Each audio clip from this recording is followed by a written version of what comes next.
Does anybody want the product or the book you're about to create? Now, a couple of months back I created a video course, a training course, and in it I was showing how anybody could create their own colouring book images.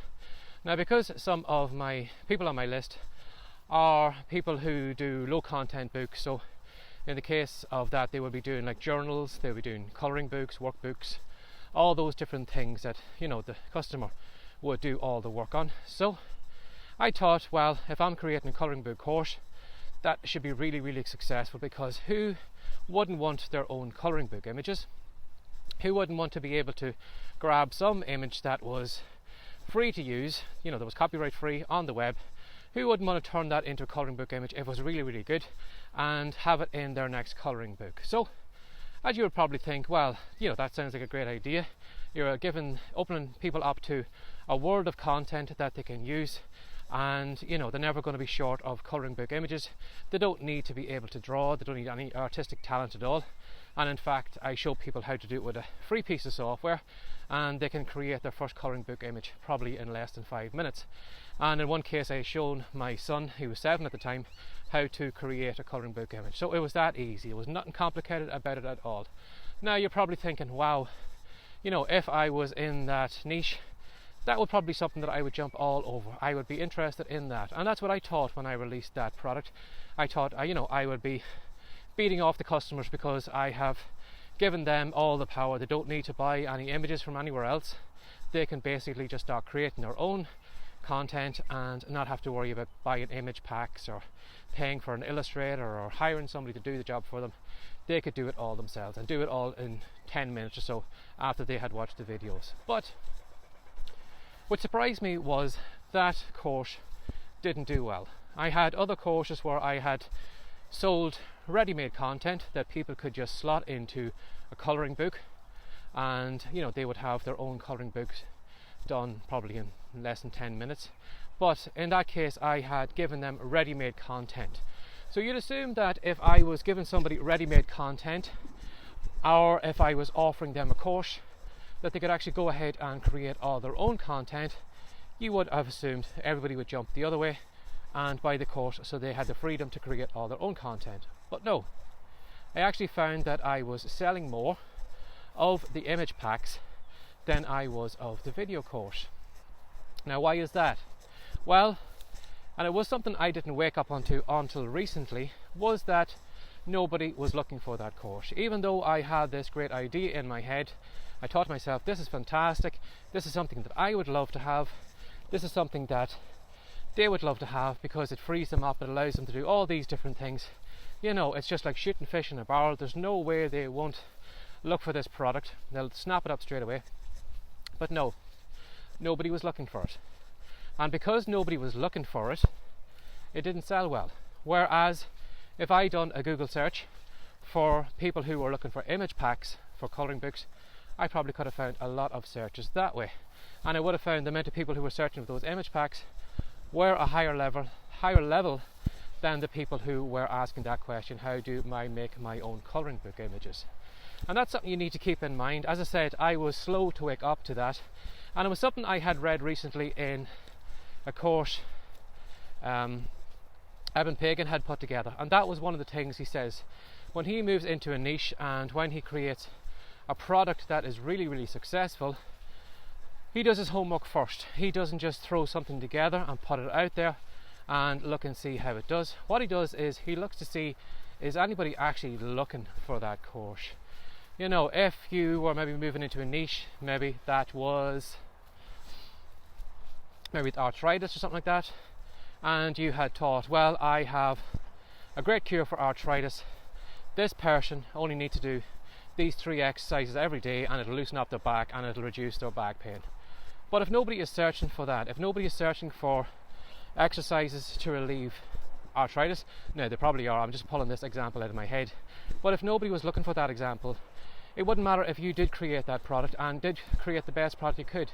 If nobody is searching for that term or that question online, or are doing it in a big enough number, well, that program isn't going to be successful. Again, if it's a small number of people who are searching for it, you're probably guaranteed a handful of sales. But if maybe somebody is searching for, you know, how how to, how to come up with maybe some kind of homemade rub or something like that, maybe with alcohol or, you know, all these different ingredients that they could rub on every day. If you found maybe that there was 10,000 searches for somebody who was looking for maybe an alcohol rub or some kind of home remedy rub for their arthritis, and if you created a product for that, you will probably find you will sell far more than maybe this product idea you have in your head that nobody is looking for. So keep that in mind today. If you are thinking of writing a blog post, if you think you are thinking of writing a non-fiction book for the Kindle store, or like I did in my case, a video training course, pay attention to, before you even start, does anybody want it? Now, you can reach out to your list. If you have a list, you can ask them. But if your list isn't big enough and you haven't got a definitive answer back, go to Google, because Google never lies. You know, people may say, well, you know, oh yes, that sounds wonderful, make it and I'll buy it when it's released. And then when you do make it, nobody wants it. Whereas if somebody is searching for something at home on Google, you have definite evidence of what they're actually looking for, and that is what you should be thinking about going after. So whatever you're thinking of doing this week, whether that's writing a book, whether it's writing a blog post or something like that, rather than starting straight away and creating something that is probably going to be a dud, nobody's going to read it, nobody's going to be interested in it, go over to Google, do a search on that topic and see how many searches are done on that topic. Is anybody looking for it? Is there a big enough number of people looking for it? What solution are they looking for? Maybe it might be completely different than what you're doing, or maybe you could put a spin on the product you're creating and tailor it to what they are looking for in the search results. And if you do that, you'll be guaranteed that when you do create that blog post, that book or that video course, you can guarantee that that is what your audience is looking for. And if you do give it to them, because you are putting yourself in them, you're not forcing a sale on them, you're giving them exactly what they want. It's going to make it far easier for you to attract readers to that blog post. It's going to make it easier for you to sell that product, because that is what they are looking for. You're not forcing yourself on them, you're giving them exactly what they want. And by doing that, you're going to make yourself more successful, and you are going to have more traffic, more profits and everything, because you are looking at what they are looking for rather than thinking this is what they're looking for. Take yourself out of the equation. Don't ask yourself, what should I create for them? Ask yourself, what are they looking to create? And go and do that, and you'll find yourself more successful. And as I said, it was a big wake-up call for me. And when I look back through some of the courses that I created that were complete flops, I can definitely point that down, that I was trying to force a product onto my audience that they didn't want. Now, I hope that maybe save you some time, save you some effort, or maybe give you an idea of maybe some of those past projects that you've done that weren't successful. That's probably the main reason why it wasn't, because you forced that product or that article on the people who weren't interested in reading it or buying it. So if you'd like to ask me a question on any future video, you're very welcome to reach out to barryjmcdonald@gmail.com. Or if you'd like to know more about these videos or the podcast episodes, where are they? You're very welcome to do a search on Google or iTunes or whatever for Writecom. That's WRITECOME.com. And if you go over to the Writecom site at the moment, again, writecom.com, you'll find a wonderful free report we have at the moment, which is going to show you 10 ways to go from words to wealth. Now, you're probably thinking, well, from words to wealth, this is going to mean that I have to be a writer, that I need to create a lot of fiction or something like that.